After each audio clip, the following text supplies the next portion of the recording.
히브리서 11장 믿음장을 계속 살펴보고 있습니다. 히브리서 기자가 하나님의 사람들, 특별히 믿음의 사람들을 쭉 우리에게 소개시켜주고 있습니다. 이들은 믿음으로 살았습니다. 사는 동안에 믿음으로 살았는데 오늘 말씀을 보니까 그들이 죽을 때도 그냥 죽은 것이 아니라 믿음을 따라 죽었답니다. 그래서 오늘 설교 제목을 믿음으로 살다가 믿음으로 죽답니다. 아멘. 여러분, 믿음으로 사는 것 중요합니다. 그런데 마지막 더 중요한 게 뭘까요?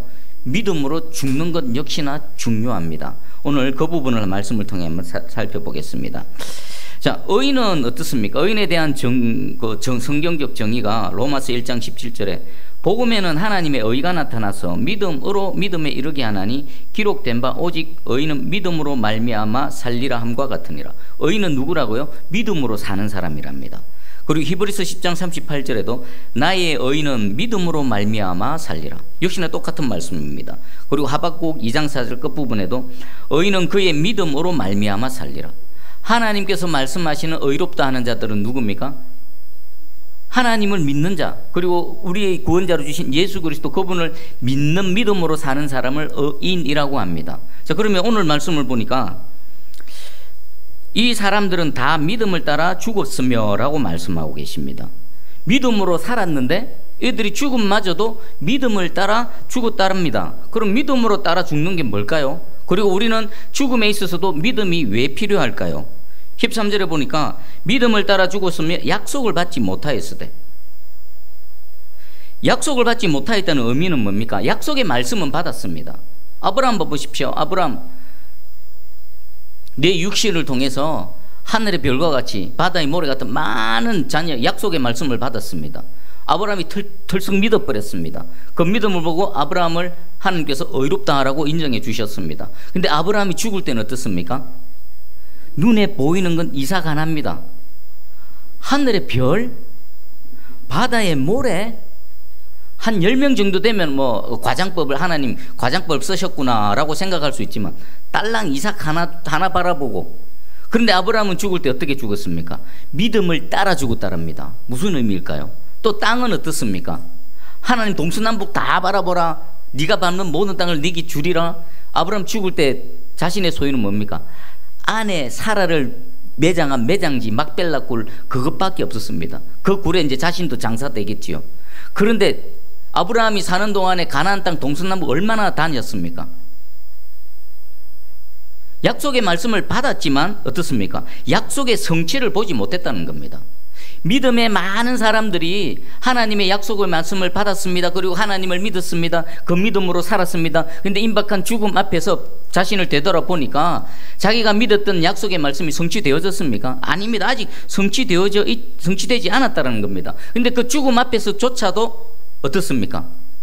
그 믿음의 끈을 놓지 않고 끝까지 그 믿음을 믿었다라는 겁니다. 그럼 아브라함이, 지금 아브라함의 이스라엘이 12지파가 되어졌고 유대인을 복음을 믿게 하시고 유대인들을 통해서 지금 복음이 여기까지 흘러와서 저와 여러분도 믿음에 따른 아브라함의 후손이 되어졌습니다.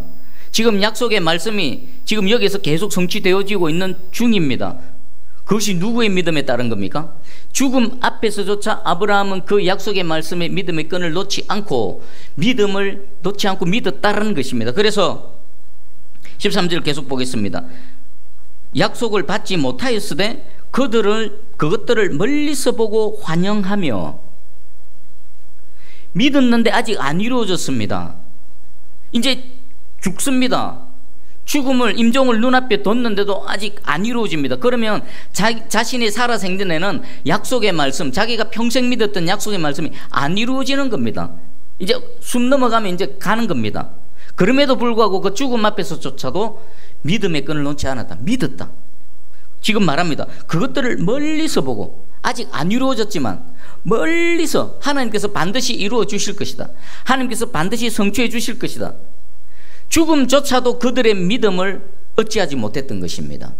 그래서 히브리서 기자는 이들은 믿음으로 살았고 또 동시에 믿음으로 죽었다라고 말씀하고 있습니다. 자, 그러면 이것이 지금 히브리서 기자가 말하는 믿음의 선조들, 선진들, 아브라함과 많은 믿음의 사람, 그분들에게만 해당되는 말씀일까요? 아닙니다. 저와 여러분에게 동일하게 해당됩니다. 여러분 기도하고 있는 거 있죠? 마음에 소원 있지요? 하나님으로부터 받던 수많은 약속의 말씀들 있죠. 여러분 평생 신앙생활 하다 보면 그 순간순간 약속의 말씀이 내 가슴에 팍팍 새겨지는 그 얼마나 많은 말씀들이 있습니까? 근데 그 중에 실질적으로 성취되어진 건 얼마나 됩니까? 모르긴 몰라도 그렇게 많지는 않을 겁니다. 약속의 말씀이 성취되어진 부분이 있는가 하면 그것을 찰떡같이 믿고, 그리고 그것이 이루어지기를 간절히 소망하고 계속 믿음에 머물러 있지만 아직 이루어지지 않은 그 무언가가 있을 것입니다. 그리고 그 중에는요, 심지어는 어디까지 안 이루어진다고요? 평생 믿고 살았는데 임종 직전에까지 안 이루어진 그런 약속의 말씀들도 분명히 있을 거란 말입니다. 그럼 그럴 때 우리는 어떻게 해야 될까요?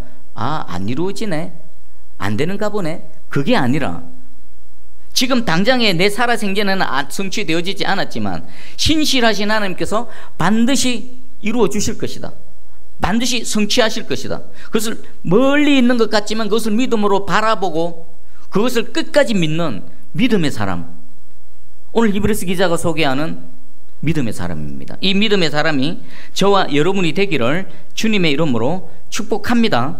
아멘. 그러면 이건 무엇을 뜻할까요? 믿음으로 살다가 죽음 앞에서도 믿음을 따라 죽는 그런 믿음의 사람은 어떻습니까? 죽을 준비, 죽음의 준비가 되어져 있어야 되는 겁니다. 여러분 살아서 호흡하고 지금 예수 그리스도를 믿는 믿음으로 지금 하루하루를 살아갑니다. 이렇게 예배도 드립니다.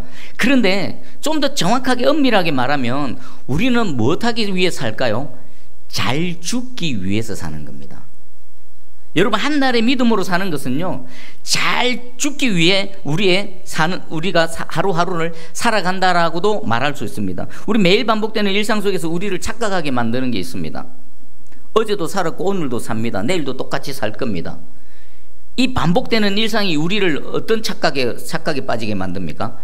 계속 반복되겠지, 또 계속 반복되겠지, 천년만년 이렇게 살겠지 라고 생각하고 있습니다. 그러나 그것은 얼마나 큰 착각입니까? 우리는 수많은 죽음을 늘 옆에서 두고 살아갑니다. 어떻게 생각하면요, 죽음을 우리는 짊어지고 살아갑니다. 여러분, 마을에 또 누군가 또 생명이 끝났습니다. 사고를 당합니다. 질병, 지금도 수많은 생명이 태어나기도 하지만 우리가 알지 못하는 영에서 수많은 생명들이 또 죽음을 맞기도 합니다. 그럼 저와 여러분은 어떻습니까? 어제도 계속 살고 오늘도 살고 내일도 사니까 계속 살 것처럼 착각하고 있지만 우리가 생각하는 것보다는 우리의 남은 날이 그리 길지 않다라는 것입니다. 여러분이 생각하고 제가 생각하는 것만큼 그렇게 많이 남아있지 않다라는 겁니다. 우리 육신의 죽음을 뭐라고 말합니까? 영혼과 육체의 분리라고 말하죠. 그럼 의학적으로는 어떻게 표현할까요? 제가 검색을 해봤습니다. 의학적인 죽음은 이렇습니다. 생명체가 생명활동을 멈추고 더 이상 기능하지 않는 상태. 역시 의학적인 설명인 것 같죠. 생명체가 있는데 생명체의 기능을 다 상실해버린 상태, 아무것도 못하는 상태, 그것이 죽음이랍니다. 근데 성경적인 죽음의 의미는요, 영혼과 육체가 분리되어지는 겁니다. 오늘 여기 우리가 하나님께 예배드리는 저와 여러분 눈에 보이는 육체가 있습니다. 그 육체 안에 하나님께 주신 영혼이 들어있기 때문에 심장도 뛰고 숨도 쉬고 손도 팔도 움직이고 생각도 하고 이렇게 살아갑니다. 그런데 어느 순간 영혼과 육체가 딱 분리되어져 버리면 어떻게 됩니까? 로버트에 어떻습니까? 전원이 공급될 때는, 동력이 있을 때는 막 힘좋게 움직이다가 전원이 딱 스탑돼 버리면 그냥 확 거물어지듯이 인간도 바로 그렇습니다. 우리 히브리서 9장 27절에 한 번 죽는 것은 사람에게 정해진 것이요 그 후에는 심판이 있으리라. 태어날 때는 순서가 있습니다. 우리 생일이 있지요. 생일은 과거에 이르기 때문에 해마다 그것을 기념합니다. 근데 죽는 날은 아무도 모릅니다. 내일 어떻게 되어질지 누구도 장담 못합니다. 제가 왜 이 히브리서 이 말씀을 준비하면서 설교 제목을 우리는 믿음으로 살다가 또 믿음으로 잘 죽어야 된다라고 설교 제목을 정했을까요? 우리 바로 교회 저 건너편에 한 가정이 있습니다. 몇 달 전에 갑자기 불이 나서 전체 집이 다 타버렸습니다. 그래도 그 사람은 상하지 않았기 때문에 그것으로 위로를 얻고 위안을 얻고 살아갔습니다. 근데 어느 날 갑자기 그 집 분이 교통사고로 갑자기 돌아가셨다랍니다. 이 엎친 데 겹치고 이 죽음이 멀리 있는 것이 아니라 내 주변에 있고 늘상 죽음을 경험하는구나. 그것을 쭉 생각하다 보니까 이브리스 말씀과 연결이 되어지면서, 야, 우리는 살 때도 믿음으로 잘 살아야 되지만 역시 죽을 때도 믿음을 따라 잘 죽어야 되는구나. 믿음을 따라 잘 죽으려면 어떻게 됩니까? 죽을 준비를 해야 되는 겁니다. 지금 이 순간 오늘 예배 드리고 내일 주님 너 와 부르면 아멘 하고 죽을 준비가 되어져 있어야 되는 겁니다. 여러분 자신을 한번 돌아보십시오. 나는 과연 죽을 준비가 되어져 있는가? 주님 오늘 밤이라도 자 수고했다, 너 잘 살았다, 자 이제 가자, 나와 함께 가자. 그러면 그냥 훌훌 털어버리고 아멘 주님 함께 가십시다 하고 갈 그런 죽음의 준비가 되어져 있습니까? 이건 너무나 중요한 것 같습니다. 저도 언제 어떻게 될지 모릅니다. 여러분도 언제 어떻게 될지 모릅니다. 갑자기 들이닥칩니다. 그리고 제가 조금 전에 죽음을 영혼과 육체의 분리라고 그랬죠.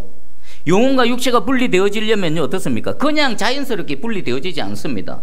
외부로부터 강한 물리적인 충격이 옵니다. 교통사고 당하면 어떻습니까? 멀쩡하게 있는데 뭐가 와서 첩첩버립니다. 그 충격이 어느 정도로 강해야 됩니까? 영혼과 육체가 분리되어질 정도입니다. 질병으로 고통을 당합니다. 그 질병으로 죽음을 맞습니다. 그럼 그 질병의 고통이 어느 정도일까요? 영혼과 육체가 분리되어질 정도로 육신이 막 늙어져 갑니다. 쇠퇴해 갑니다. 기력이 다해서 죽는다고 하지만 그건 역시나 외부로부터 물리적인 충격입니다. 그것을 통해서 영혼과 육체가 분리되어지고 사람은 죽음을 맞게 되어지는 거죠. 언제 어떻게 되어질지 모르는 이런 상황 속에서 과연 우리는 죽음의 준비가 잘 되어져 있는가? 믿음으로 잘 살지만 죽음의 준비가 되어지 않을 수도 있습니다. 우리 예전에 짐 엘리엇 선교사님 아십니까? 에콰도르에서 그 영화로도 나왔던 짐 엘리엇 선교사님입니다. 그분이 그 정글로 비행기 타고 복음을 전하기 위해 가기 전에 그 아들과 엘리엇 선교사님과 나눈 대화 내용이 아직도 기억이 납니다. 그 원주민들은요 아주 난폭합니다. 흉악합니다. 식인의 습성도 있습니다. 외부인이 오면 무조건 죽여버립니다. 그러니까 이 짐 엘리엇 선교사님의 아들은 아빠가 그 위험천만한 곳으로 갈 때마다 마음이 조마조마한 겁니다. 아빠가 무사히 돌아올 수 있을까? 오늘 가면은 또 볼 수 있을까? 그래서 그 아들이 선교사님께 질문을 합니다. 선교사님도 호신용 총을 갖고 다니거든. 아빠 만약에 그 원주민을 만났는데 원주민들이 공격을 하면 총을 쓸 거야 안 쓸 거야? 원주민이 공격을 해대면 자신의 목숨을 지키기 위해서 총을 쏴야 됩니다. 그런데 짐 엘리엇 선교사가 이렇게 대답했습니다. 나는 총 쓰지 않을 거야. 총이 있을지라도 나는 총을 쏘지 않을 거야. 왜 그런가 하면 아빠인 나는 죽음의 준비가 이미 되어져 있어. 그런데 그들은 아직 죽을 준비가 되어져 있지 않아. 그래서 나는 이 총을 쓰지 않을 거야. 그것은 곧 무슨 말입니까? 원주민이 공격을 해대면 비록 총을 소지하고 있다 하더라도 총을 사용하지 않고 원주민의 창에 찔려서 죽을 거라는 겁니다. 그 이유가 뭡니까? 선교사님은 예수 그리스도를 믿는 믿음으로 죽음의 준비가 이미 갖춰진 겁니다.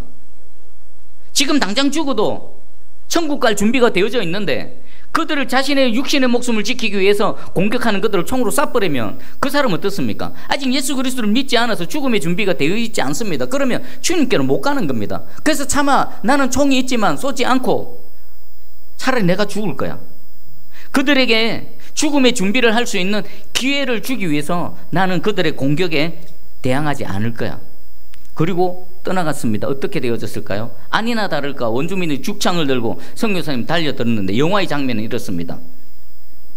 죽창을 들고 선교사님 찔렀습니다. 선교사님 총이 들려져 있습니다. 방아쇠가 하늘로 올라갑니다. 총구가 하늘로 올라갑니다.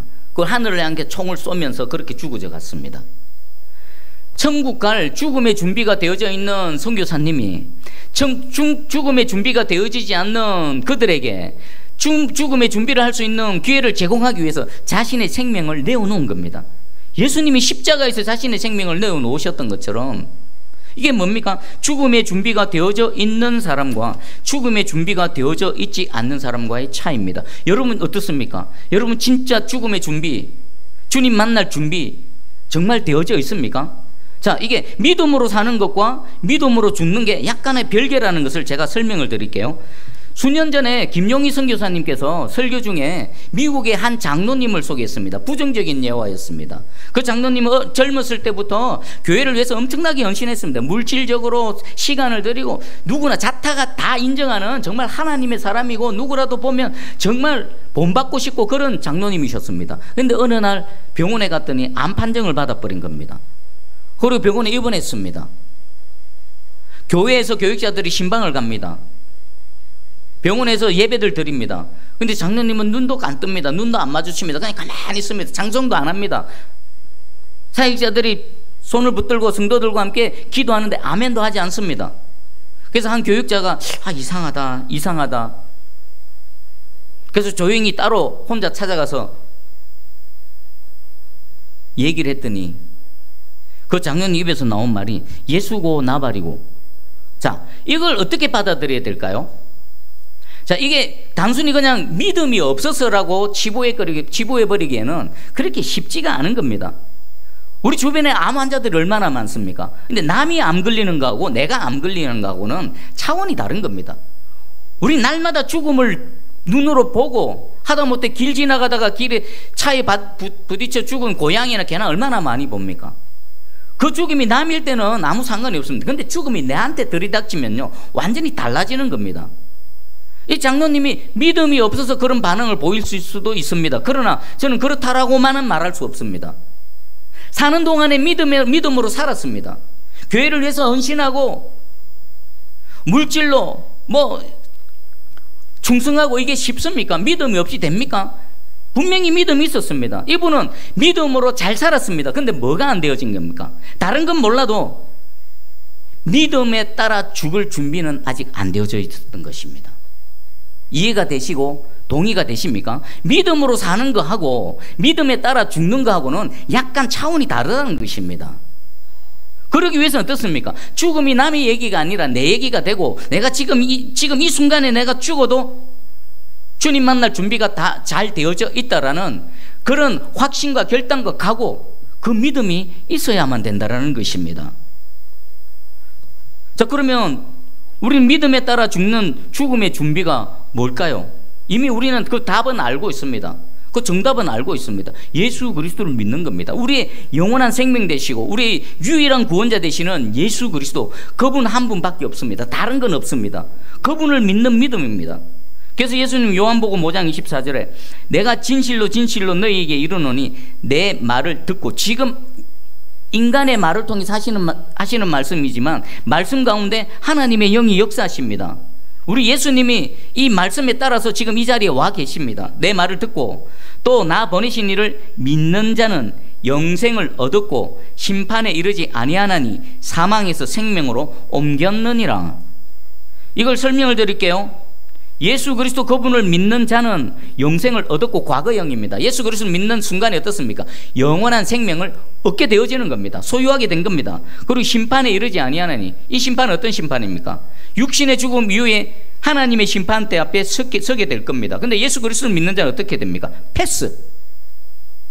하나님의 심판에서 패스되는 겁니다. 바로 가는 겁니다. 사망에서 어디로요? 생명으로 옮겼느니라.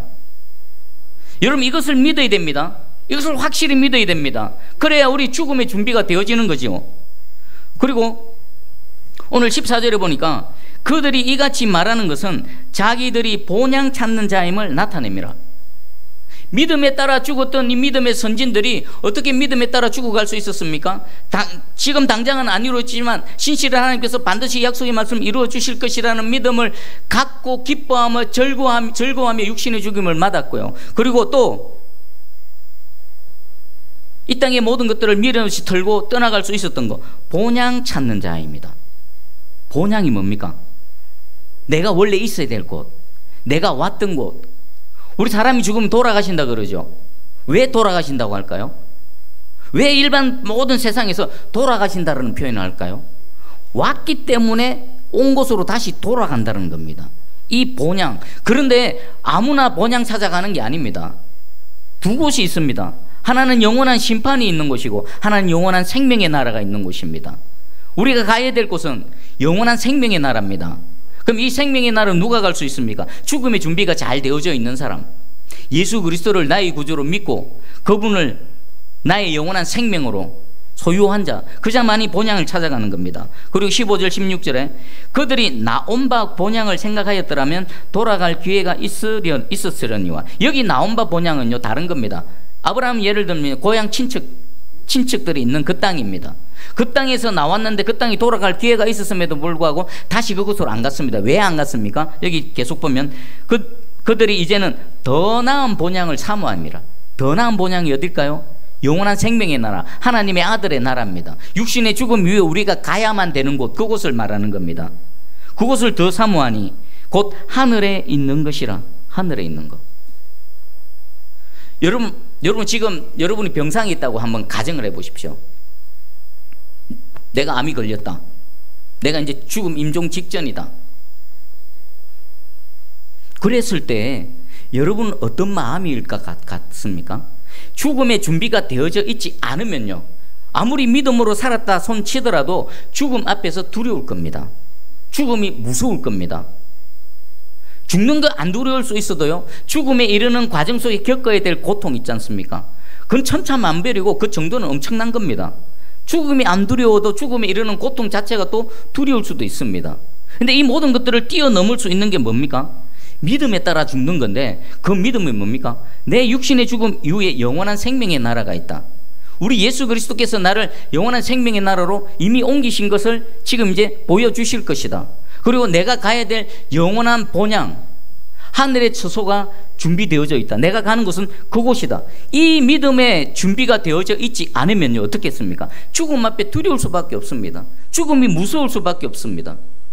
그 잘 섬겼던 장로님이 암 앞에서 예수고 나발이고 했던 그 말은 뭘까요?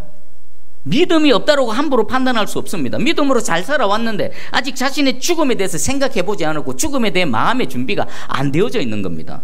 그 상황 속에서 그것을 뛰어넘을 수 있는 유일한 방법은 뭡니까? 내가 영원한 생명을 소유했고 이 육신의 삶이 다가 아니다. 영원한 삶이 기다려지고 있고 내가 이 육신의 장막을 벗는 동안에 벗고 난 이후에 영원한 생명의 나라로 내가 갈 것이다. 이 믿음이 있으면 어떻겠습니까? 그 죽음의 두려움 뛰어넘을 수 있습니다. 오늘 이 시간 여러분 잘 생각해 보십시오. 나는 과연 죽음의 준비가 되어져 있는가? 오늘 이 밤에 주님 나를 부르실 때에 할렐루야 감사합니다, 나의 영원하신 기업 주님께로 갑니다, 감사 찬양하면서 가실 수 있겠습니까? 여러분, 믿음으로 사는 것 중요하지만요, 믿음에 따라 죽는 것은요, 우리 믿음에 있어서 활용정점, 점 하나 딱 찍어서 활용정점입니다. 여러분, 믿음에 따라 잘 사시기 바랍니다. 그리고 죽음의 준비를 잘 하셔서 믿음에 따라 잘 죽으시는 그런 저와 여러분 되기를 축복합니다. 마지막으로 우리 손양원 목사님 예를 들겠습니다. 손양원 목사님, 공산당들이 막 괴뢰군들이 내려왔을 때 배 타고 잠시만 피해 있으면 됩니다. 잠시만 피해 있다가 그 괴뢰군들 떠나고 나면 다시 오면 됩니다. 근데 안 떠나가셨습니다. 왜 안 떠나가셨을까요? 스스로 순교의 자리로 간 겁니다. 손양원 목사님은요, 진심으로 이 땅에는 아무런 소망도 없었습니다. 오직 본향을 사모했습니다. 그 본향에 누가 있습니까? 아들, 동민이. 주를 믿는 믿음을 지키다가 먼저 순교한 동민이가 주님과 함께 있는 그 나라가 더 가고 싶고 그 나라가 더 그립고 이 땅에서 하루 사는 것보다 그냥 그 주님께로 가고 싶어서 피하지 않으신 겁니다. 그럼 그 걸음은 뭡니까? 믿음에 따라 걸어갔던 그런 믿음의 발걸음이고요. 또 뭐겠습니까? 그 먼저 주님이 계신 그곳에 가기 위한 기쁨의 발걸음이고 또 먼저 간 두 아들을 만나기 위한 기쁨의 발걸음입니다. 여러분, 우리 살 날 이제 얼마 안 남았습니다.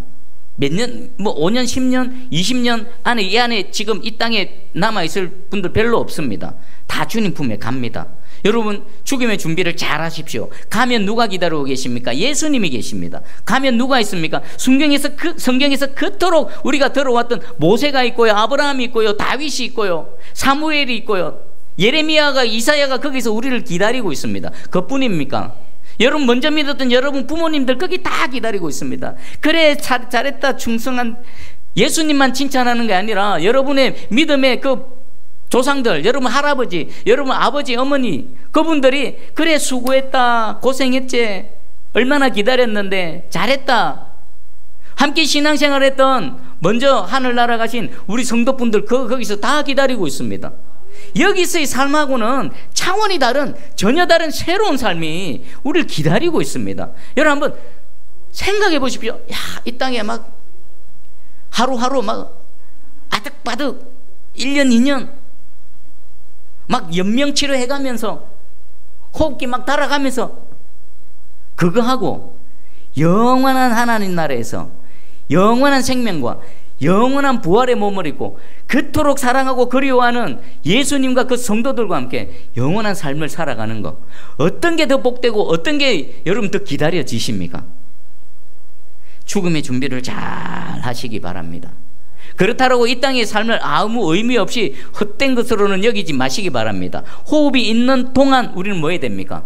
주를 믿는 믿음에 따라 살아가야 됩니다. 우리 그 여호와 하나님을 찬양하며 예배하는 삶으로 하나님의 영광이 이 연약하고 아무것도 아닌 우리 육신을 통해서 나타나야 됩니다.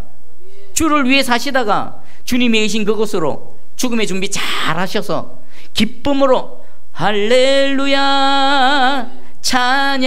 찬양하세, 우리 다 만나는 그 은혜가 있기를 주의 이름으로 축복합니다. 아멘. 기도하겠습니다. 사랑의 주님, 감사합니다. 오늘 믿음으로 잘 살아야 되는 것과 또 믿음에 따라 잘 죽어야 되는 것, 이 말씀을 우리에게 동시에 주셨습니다.